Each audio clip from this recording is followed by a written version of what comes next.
ဒီညဒီနေ့အတွက်ကိုအပြစ်မတင်ပါတော့နဲ့ဒီနေ့အတွက်မင်းလုံနိုင်သလောက်လုပ်ခဲ့ပြီးပါပြီမပြည့်စုံတာတွေရှိနိုင်တယ်မပြီးသေးတာတွေလည်းရှိနိုင်တယ်ဒါပေမဲ့မင်းစူးစမ်းခဲ့တာကိုမင်းသိပါတယ်အခုတော့အနားယူချိန်ရောက်ပါပြီအသက်ကိုဖြည်းဖြည်းချင်းရှု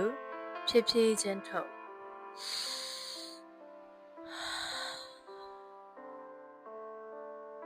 နောက်တစ်ခါထပ်လုပ်မယ်နော်ဖြည်းဖြည်းချင်းရှုဖြည်းဖြည်းချင်းထုတ်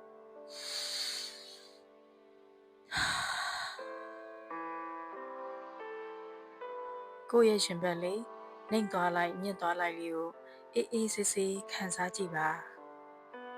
ဒီနေ့မှာစိတ်ပင်ပန်းခဲ့နိုင်တယ်တယောက်ယောက်ရဲ့စကားတွေကြောင့်စိတ်မကောင်းလည်းဖြစ်ခဲ့နိုင်တယ်ကိုမလုံလောက်ဘူးလို့လည်းထင်ခဲ့နိုင်တယ်ဒါပေမဲ့မင်းလုံလောက်ပါတယ်မင်းအားနည်းရင်လည်းမင်းတန်ဖို့မလျော့ပါဘူးဒီလိုအေးချမ်းတဲ့ညတိုင်းမှာမင်းအနားယူခြင်းတဲ့အချိန်တိုင်း Most Jupiter Space ကို Subscribe လုပ်ထားလို့ရပါတယ်ဒီနေရာလေးကမင်းအတွက်အေးချမ်းတဲ့ space လေးတစ်ခုဖြစ်စေချင်လို့ပါအခုတော့ကိုယ့်ရဲ့ခန္ဓာကိုယ်ကိုအနားယူခိုင်းလိုက်ပါပခုံးလေးတွေကိုလျှော့ချလိုက်ပါလက်တွေကိုလည်းပျော့ပြောင်းစေလိုက်ပါမျက်လုံးလေးတွေကိုဖြည်းဖြည်းချင်းပိတ်လိုက်ပါကိုယ့်ရဲ့ခေါင်းအုံးရဲ့နူးညံ့မှုကိုခံစားကြည့်ပါအိပ်ယာပေါ်မှာကိုယ့်ရဲ့ခန္ဓာကိုယ်လေးလေးလံလာတာကိုသတိထားပါအသက်ရှူတဲ့ပုံစံလေးကတဖြည်းဖြည်းအေးချမ်းလာပါပြီစိတ်ထဲကအသံတွေလည်းတဖြည်းဖြည်းတိတ်ဆိတ်လာပါပြီမနှက်ဖြန်အတွက်စိတ်ပူစရာတွေကိုဒီနေ့ညမှာမယူခဲ့ပါနဲ့မနှက်ဖြန်ရဲ့အလုပ်ပါဒီညကမင်းရဲ့အနားယူချိန်ပါ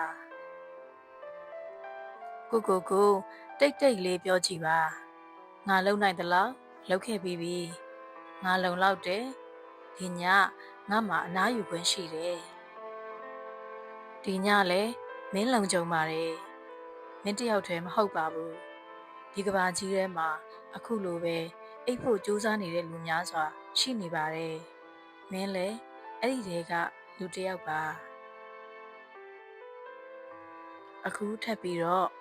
အသက်ကိုဖြည်းဖြည်းချင်းရှူဖြည်းဖြည်းချင်းထုတ်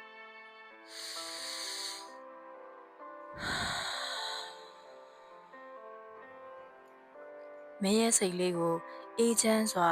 လွတ်ချလိုက်ပါဒီနေ့မှမင်းက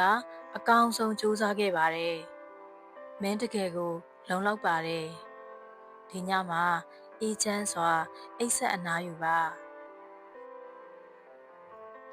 နောက်တစ်ညမှာလည်း Most Jupiter Space နဲ့ပြန်ဆောင်ကြမယ်နော်